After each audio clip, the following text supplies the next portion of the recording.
વિરાસતથી વિકાસ જે બજેટનું નામ આપવામાં આવ્યું છે વર્ષ 2026નું, એ ખરેખર એવું લાગે છે કે વિરાસતથી વિનાશ એવું લાગી રહ્યું છે.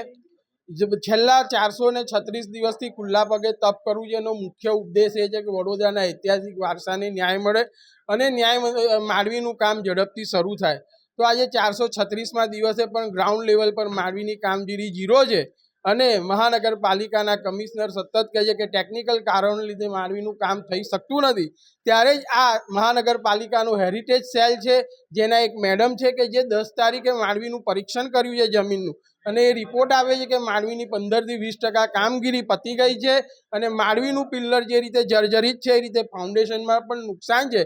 તો આજે જે મહાનગરની કમિશનરને જે વાતની ખબર નથી એની માહિતી જ્યારે હેરિટેજ સેલ આપી રહ્યું છે અને એમની વાતોમાં જે કોન્ટ્રાવર્સી થઈ રહી છે, તો આજે જે હેરિટેજનું કામ સવાની હેરિટેજને સોંપ્યું છે હજી પણ કામગીરી થતી નથી. તો હેરિટેજ સેલ આની માહિતી મેળવે અને એ માહિતી આપણને મળે કે જેના દ્વારા આપણે મીડિયાના માધ્યમથી પ્રજાને જણાવી શકીએ કે માંડવીનું કામ કેવા લેવલનું પત્યું છે, કેવી રીતના એમાં ખર્ચ થઈ રહ્યા છે, એની માહિતી આપણને મહાનગરપાલિકા આપે. એના માટે મેં આજે ITRથી એની માહિતી માગી છે.